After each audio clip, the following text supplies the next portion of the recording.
Well, good afternoon or good morning, depending on where you are.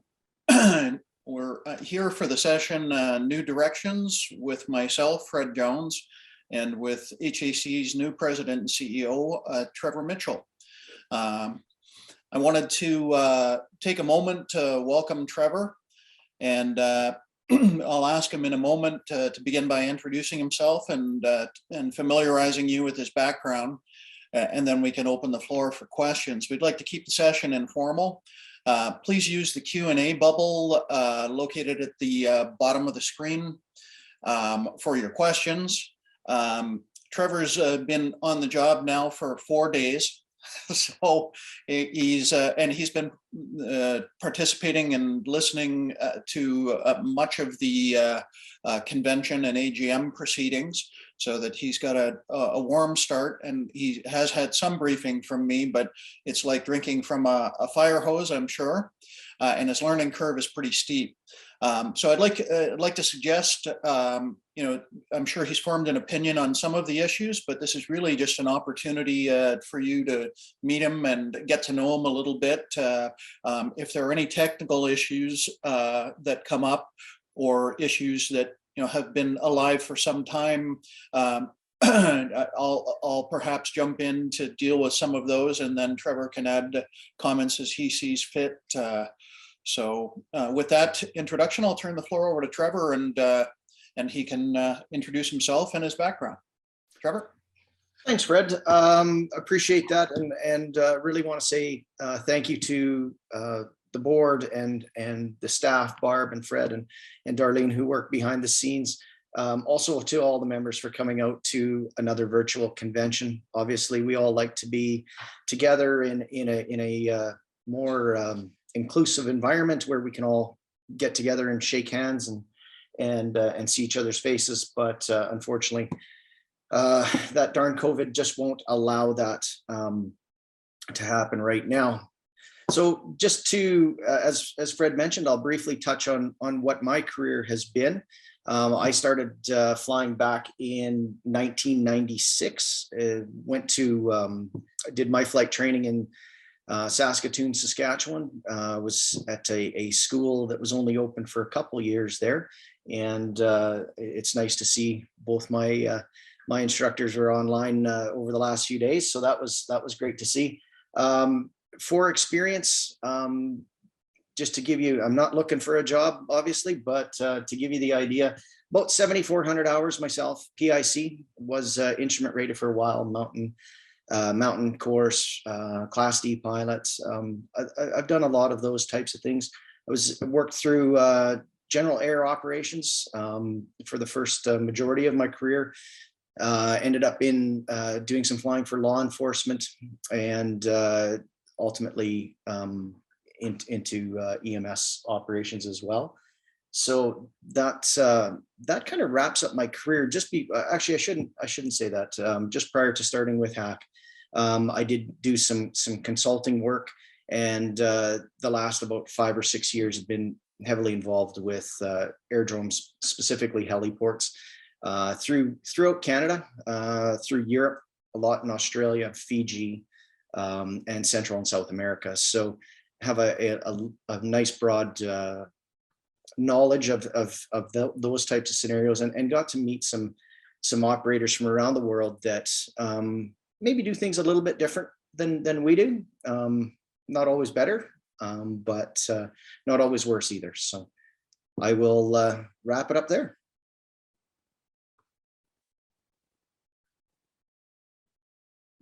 Okay, well, we'll open the floor to questions. They could be substantive. They could be a little bit of to get to know Trevor as well. So please feel free to use the chat feature. And if you would like to speak live to this issue, we can probably do that with a little bit of notice. If you type in the chat feature that you'd like to speak.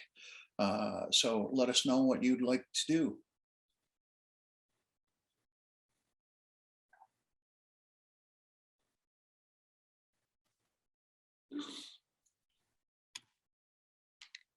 And maybe, Fred, while we're waiting for those questions to come in, just so the membership knows, we will soon be getting my contact information listed up on the website. If it's not there already, I'm not sure if it was. So if something comes to light at a later date after the convention is done, and please don't hesitate to shoot me an email. Happy to take on as much as I can. And if I don't know the answer, I definitely know where there's a bunch of good people that can help me out, and we can start to work through these issues together as a group. Very good.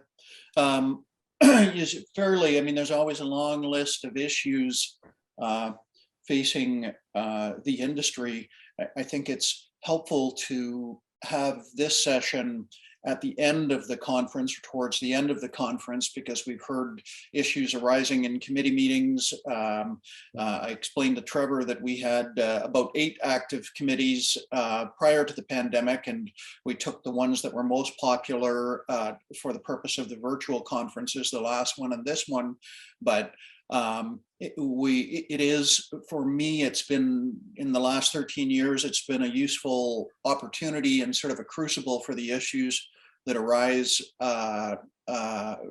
from the industry directly through the committees for my action or for consideration by the board, that sort of thing. And there's been a list of issues, I think, that are front and center and have been for us for a while, most notably the pandemic, and the vaccine requirements most recently have resulted in a flurry of activity. There's fatigue management, and Nick, I thought it was interesting. He made it clear at HAC's conference last week as well, and ours, that they were not considering a delay to the new regulations, but there has been a lot of work gone into this by HAC, and we have developed a short list of issues that we think could mitigate much of the damage that the new regulations will cause if we can advance those in the form of an exception. So I think it was very helpful for Nick to be commenting in his session a couple of days ago that they would be open to some consideration to eliminate the most problematic chafing areas of the regulations if we can build a case for it. So that was promising from my view as well, but we need to make the submission and make the pitch. So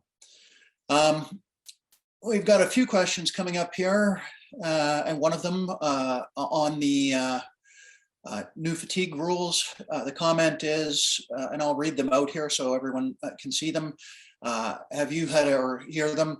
Have you had a chance to wrap your head around them? And how do you think HAC can assist its members in adopting the new rules? I can start that out, Trevor, if you like. And then, I mean, Trevor will put his own spin on this, obviously, as he transitions to the role. But your board and I have been working for some time to prepare a strategy for the purpose of getting some relief from the most problematic areas in the new rules. So we do have a strategy that I've articulated before as it relates to the most problematic elements and where the science supports our point of view. So we have to make that submission. We've been holding off on that. There was a change there was the election and the potential for a change in government. Timing is everything. And also, I would argue that the focus of Transport Canada on this is absolutely essential. I mean, they're through implementing it for 705.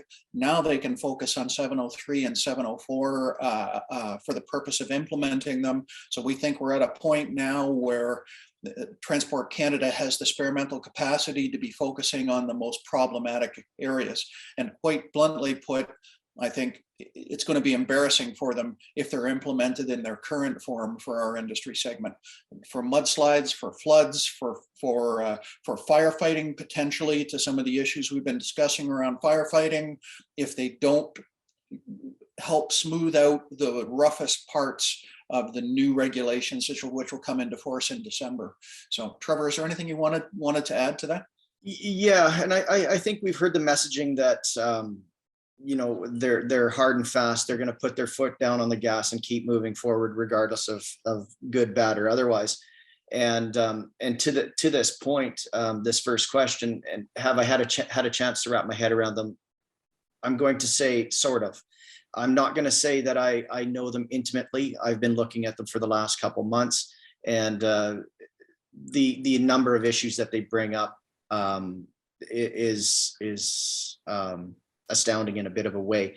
I think the biggest part of bringing forward to this this issue to our regulator is that the minister, and I heard this clearly on day one, the minister and the minister's representative, we need to educate them that we of our business. It's not so much that we're different, but that we're just not the same. We talked over the last few days of missions having two different profiles, coming out 703 and then wrapping up 702 and so on and so forth. I even looked at it as, we have a mix of 702, 703 sometimes in the same flight. Going back to my experience, heli skiing, well, the guide is working and the people in the back are on vacation. So we as simple as that, we have that mix. So it really does, it's going to come down to a lot of education, a lot of working with the minister, opening those lines of communication, and trying to quickly develop a relationship with those individuals so that we can start to foster some of these conversations that, hey, what you've set up is just not feasible or functional for our group. And that's what I think we're going to have to do, is start education. And it may feel like baby steps at the first, but it's got to happen. Yeah. And just to add to that is we're in terms of the number of passengers we carry, it's commercial operation, no doubt about it, but it's a small percentage of the total passengers. So we're in an industry segment that struggles with profile with Transport Canada. More than one of you have commented, and I would have to agree, over the years, it's been a lot of fixed wing regulation that they adjust and tweak to avoid completely embarrassing themselves, but so that it can apply to helicopter operations. So we constantly struggle with profile. We move on to the next question. I think it's from Todd Cash. Some of the new ideas you're bringing to the association. Well, thanks, Todd. New ideas. I think what I'm gonna pull in, and I really, there was one, and again, I haven't had time to really sit down with Fred and the board, but one thing that I really liked and was what I heard about the URP, and sorry, I forget exactly what the acronym, the actual words were, but this information sharing piece, anonymous information sharing piece. And thanks to Paul Carter and the guys over at Cougar for sharing those links. I'm familiar with that previous system that they shared those links with, and that information sharing anonymously, not for any type of punitive thing or developing some form of safety process, but just to get that crucial time sensitive information, safety information, operational information, things like that out, I think is critical. And maybe this is something that I would, again, with discussion of the board, and I think this is something that we should seriously take into account and look into, and that's going to come out as well. Just for the group, I am going to try to get out and see as many of the operators as I can in the next little bit. So if you see my number on the phone, that's probably why I'm calling, either just to chat or to set up an appointment in the hangar and just say hi and get those types of things going. Another thing, Todd, is I sat in on your session, a very well run session. I think if we can get back to getting those working groups and up and running and really effective, and feeding into the information and the education that we need to provide our minister on what we do, I think that's what we really can take forward as a new venue, maybe. Thanks, Trevor. Elise Gordon had a question from Vertical Magazine, and it's a separate but related question. Recognizing it's early days, but what are the issues you consider to be your top priorities, and how will you measure your success? Hey, Lisa, great question. Top priorities for me, I'll be honest, the one that obviously FRMS is huge. That's going to stifle our industry, if not completely stop it at times. But the one, because I do have some limited experience in it, the one that scared me was, not scared me, but really concerned me, was the pay equity. Not so much that we're going down that road, but the amount of work that will be required by operators to get that completed. Just the simple task, and I know it was hit on in the session, but just what seems to be the simple task of writing a job description. That's not typically something that we do in our industry, but that exercise in and of itself will create opportunities, but it will also create some pitfalls that we are going to have to deal with. Also, that particular one being I'm focusing on pay equity, but it's also FRMS. These are dollars and cents that operators won't get back. They are costs of doing business that weren't there yesterday or last year or 5 years ago, and we're not seeing the return on investment in our fees or rates or availabilities going up. So and how will I measure my success? Well, that's going to be really tough, and I think I have to really sit down with the board, and I have some ideas, but if I could get some form of recognition from the minister that we start to see some changes on the things we can change, that would definitely be a measure of success. Thanks, Trevor. Kathy Press, who's the chair of our flight training committee, is saying she's looking forward to having your support for the flight training sector after yesterday's meeting and learning that Transport Canada is reconsidering their position on the recording of airtime for flight training. They threw a wrench into the works, so to speak, not so long ago when they changed that definition. It doesn't so much affect charter operations, but the flight training community is radically affected in the cost of flight training because more hours would be required to complete any given course because you can no longer include the time spent starting the aircraft and doing pre-flight checks and shut down while the engine's running, that sort of thing. So it was promising, I thought, when Serge made the comment that they were open to some flexibility on that subject, because it really, the flight training community segment of our membership has been really struggling with that. Yeah, exactly. And I did see that glimmer of hope when Serge did mention that. And let's be honest, without the flight training, it's kind of one of the roots of the tree, if you will. If we can't successfully get pilots in to the industry, then we continue to have these shortage issues, and or bringing people back in from other jurisdictions, other countries, and getting them up to speed in a timely fashion, so we can get that injection of hopefully experienced pilots quickly. So yeah, this is a big issue, specifically for the flight training folks, and yeah, it was nice to see that they did acknowledge that in a bit of a way. Next question is given the immediacy of issues, and there are at least a handful of them that are sort of in our faces right now, where some action by the association would be of some assistance to the industry. Says, what do you need from operators in the near term to support submissions to Transport Canada?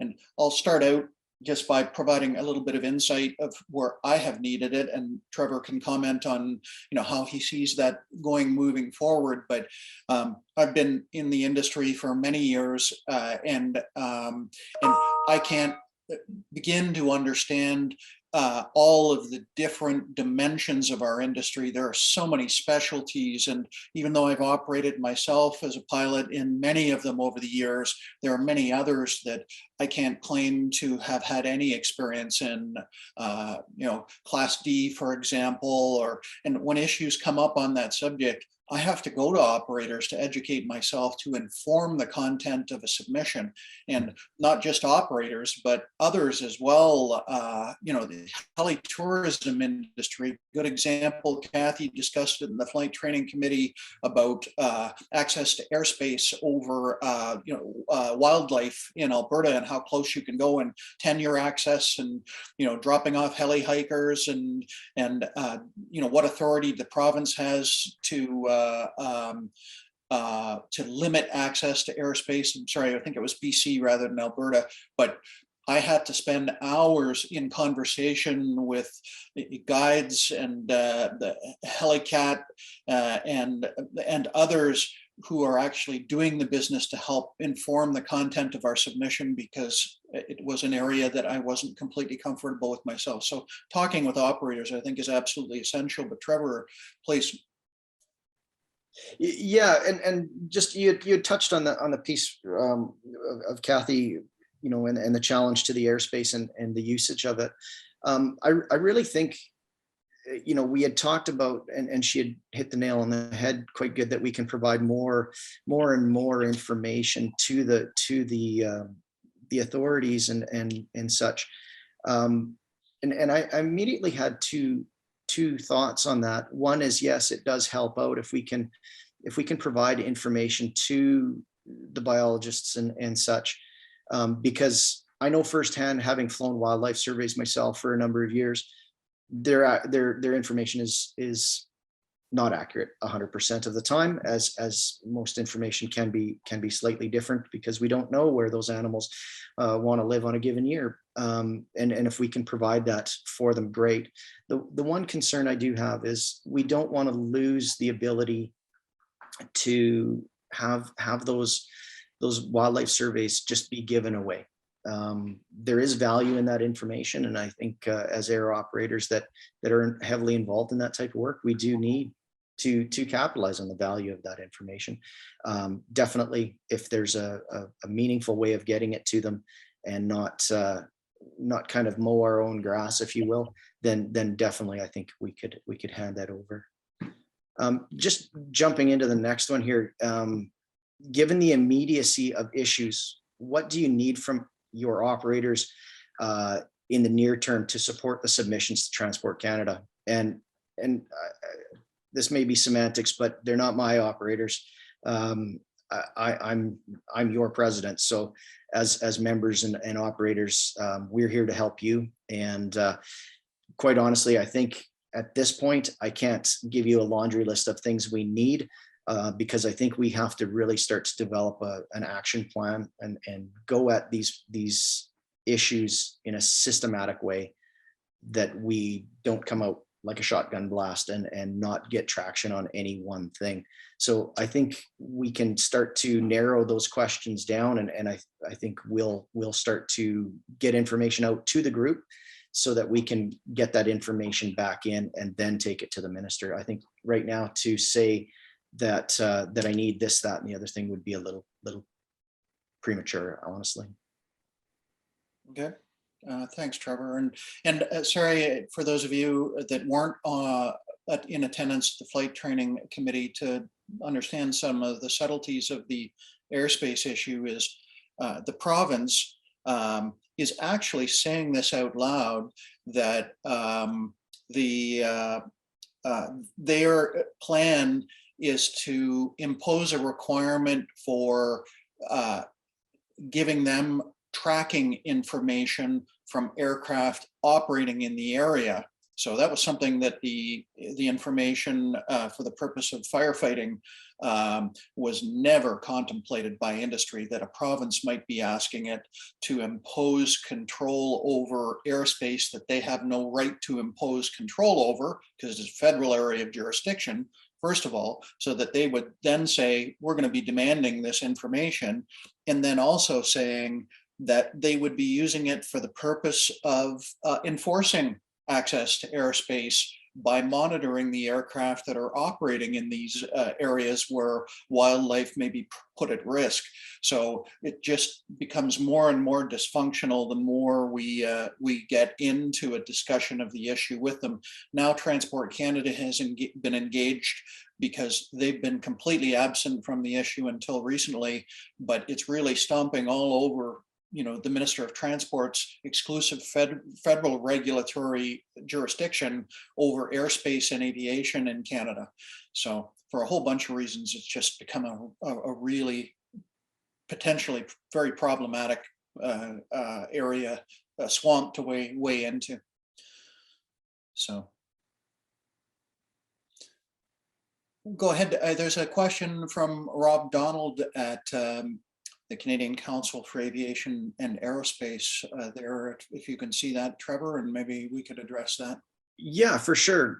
Thanks, Rob. And the question being, what are you hearing about labor shortages and skill shortages in the industry? When I started in '96, we were already talking about this.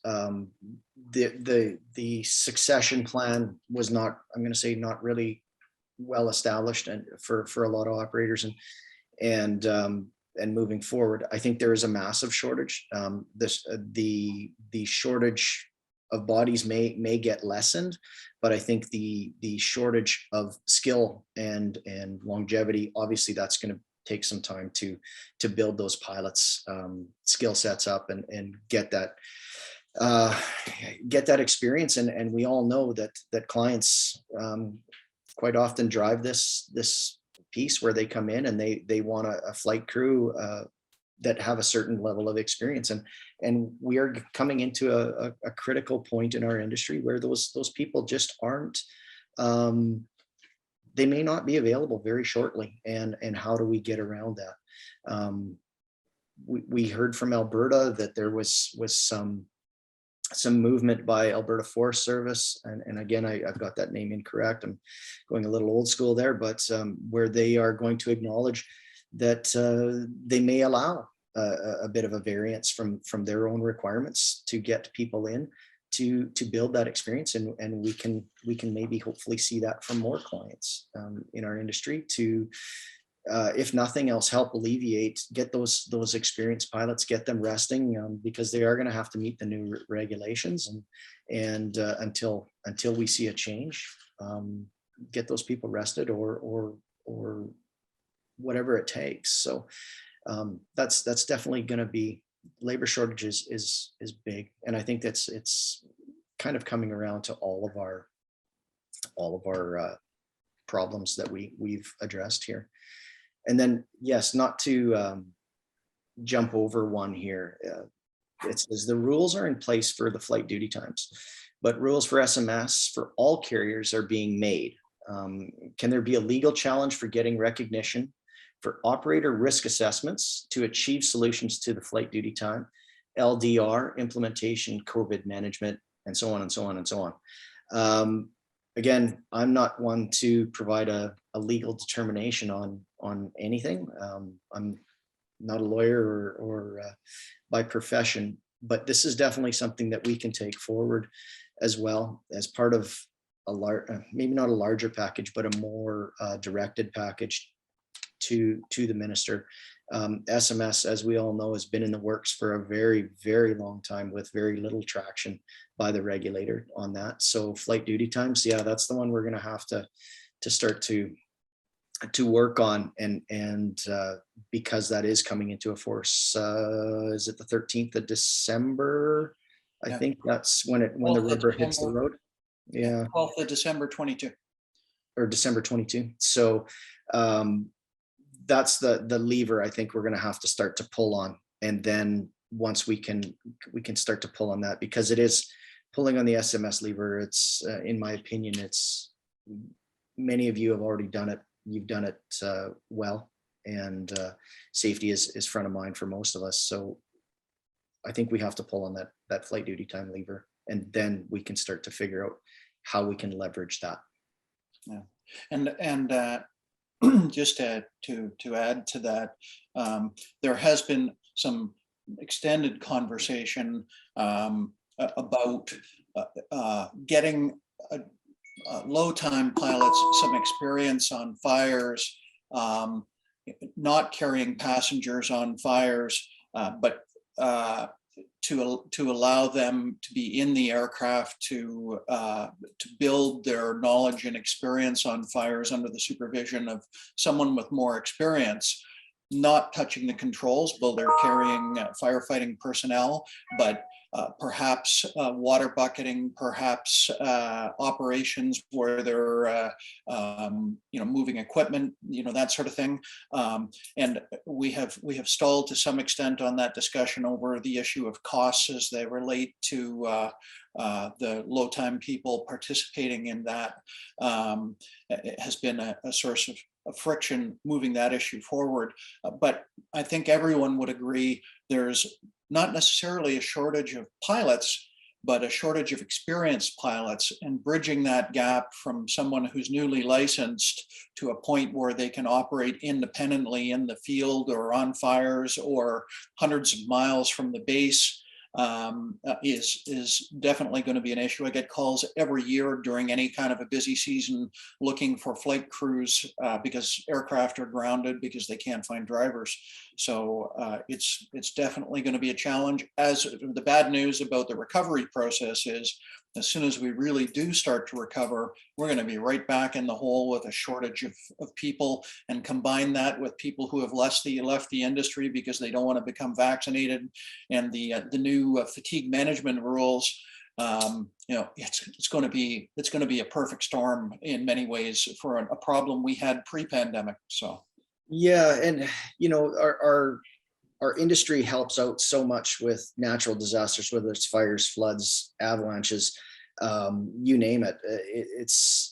We need to realize, have the minister realize that we need to be front and center at these tables and these discussions, because if it weren't for helicopters, a lot of things change in a fire, in a flood situation, where if you're winching or using a HAC system to get people out of a building that's flooded all the way around, how else do you do it? So it would be absolutely terrible to say, well, we can't go get those people because, well, this individual's out of time, where they may not be fatigued, or the regulation is just too restrictive. So just moving on to the next one here, many of the provincial firefighting agencies look to the HAC to help them with their hiring protocols. So for example, pilot competencies. Not all operators are members of HAC. Not all members of HAC train to verify these competencies 100%. Do you think the HAC can morph into some type of professional association that would compel membership and would have some degree of enforcement?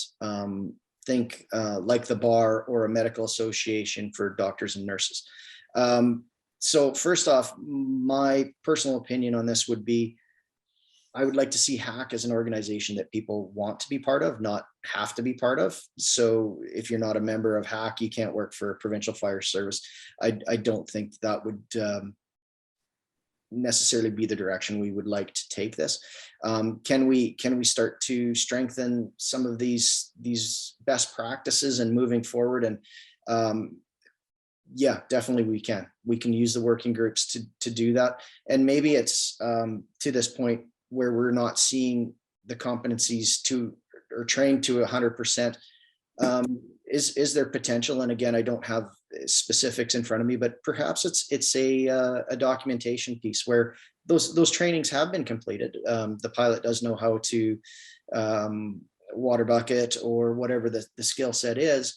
Just we don't have a documentation on it. And if we can do those types of things, maybe it's a more universal type of documentation system, training program of exactly what's required, because we do understand that coast to coast and coast, there are different requirements for each province. So, we do need to look at that as well. So I think we can.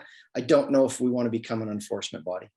That I think there's enough pressures on the industry right now to have your association that you pay your fees to come down on you for whatever it may be, and how do you enforce that? It would probably end up turning into some type of monetary penalty. I don't think that would be the right direction to go. There's enough stresses and strains on operators. They don't need HAC picking up the phone and giving them a call and saying, hey, you owe me X dollars because you didn't do this. I think we have to have a positive enforcement on that moving forward. There's interesting, early in my time with HAC, the Canadian Business Aviation Association was moving forward with what they referred to as their regulatory stewardship initiative, where they had an initiative. It ultimately collapsed for reasons unrelated to the program, but more related to some political issues that occurred. But without going into those, during the process where they built the case for developing this program, and it was fashioned roughly after the Canadian Medical Association, or the early days of the Canadian Bar Association, that are self-regulating, if you will, or oversight their own. The cornerstone of that program was, what's the benefit to operators at the end of the day? And they had their own rationale for doing it, and it related principally to getting proficiency checks done on crew members that were around the globe in the business aviation community. And that was reason enough to drive the whole program forward from their perspective. And all I'm saying is, and what we said, well, we were actively having discussions at the same time, because Transport Canada was looking for responsibility to shed to industry.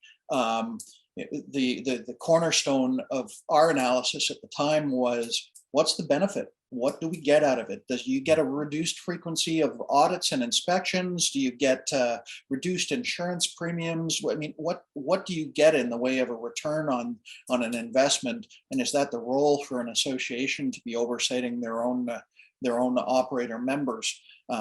So anyway, like I said, the program at CBAA collapsed, and shortly thereafter, Transport Canada stopped trying to suggest to other associations that they should adopt similar initiatives.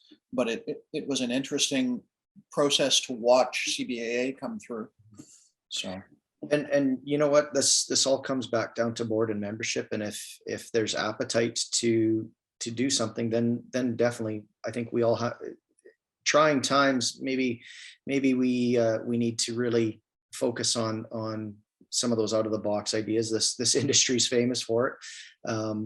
So again, I think being a member of HAC there has to be the positives, and yeah, moving forward. There's a question there from Corey, and we're going to have to, I think we may have to make that the last question, Trevor, because we're coming up on the end of our time, but go ahead. So yeah, Corey, great question. Do we think that we can affect or impact TC at a legislative level and fix the issues with 702 and 3 and the ridiculous inconsistencies? Even the TC inspectors with rotary experience seem to agree that there is a fixable issue. And yes, I think we can. It's going to mean a few of us sitting down and putting our heads together and bringing this to the regulator.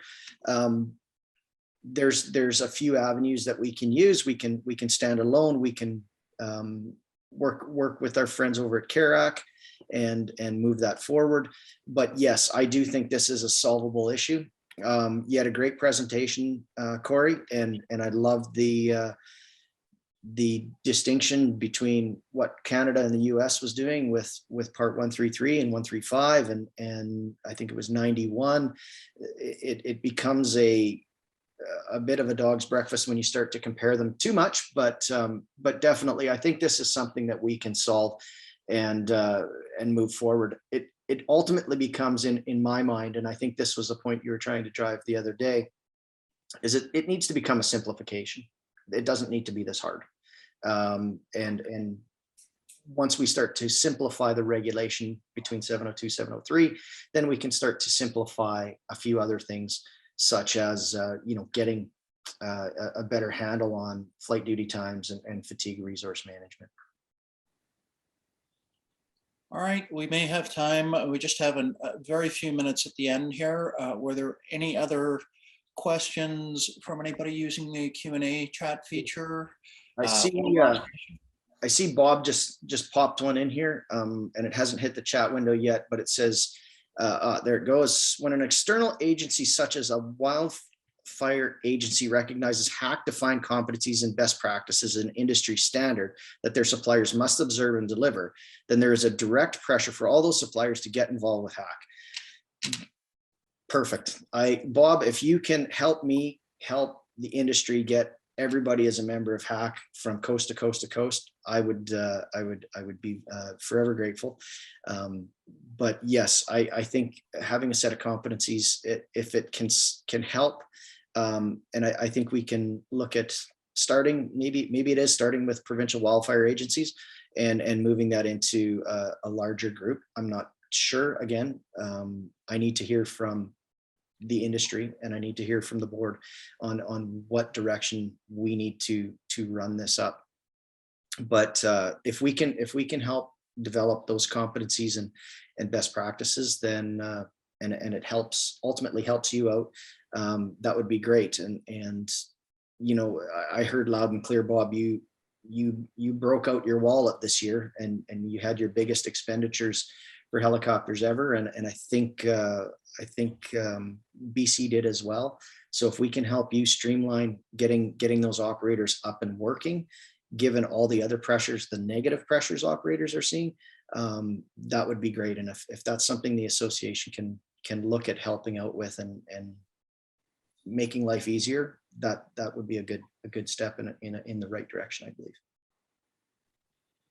Very good. I think we are just about out of time here. So thank you everyone that posted questions, and Trevor, thank you for your participation today. Like I said, I know it's been like drinking from a fire hose lately, but you know, I think there's a value in getting to know the members and getting to know the issues straight from the horse's mouth, so to speak. So thanks for engaging with us in the dialogue. So absolutely, Fred, I thank you. I think that everyone who we had over 50 people come in today to listen to what we had to say and supply the questions, and that's just phenomenal, because without the membership, there's really no reason for the association to be here. So that's great. I do want to reiterate, please don't hesitate to contact me. Like Fred said, it is a bit of a vertical learning curve right now, but I think we've all done that and we've all been successful at it over our careers. So I will continue that vertical learning curve, but please don't hesitate to reach out. Email's probably the best. My contact information, if it's not up on the HAC website yet, it will be shortly. But for those of you with a pen and paper, it's quite simple. It's Trevor at h-a-c.ca, and I will definitely help out as best I can, and we will go from there. So we're good. Thank you everyone for participating in the session, and we'll have a short break here from 2:30 to 2:45, where we'll have closing remarks. So thank you for your involvement and your engagement and your support. So thank you very much. Thank you, everybody. Safe winter operations.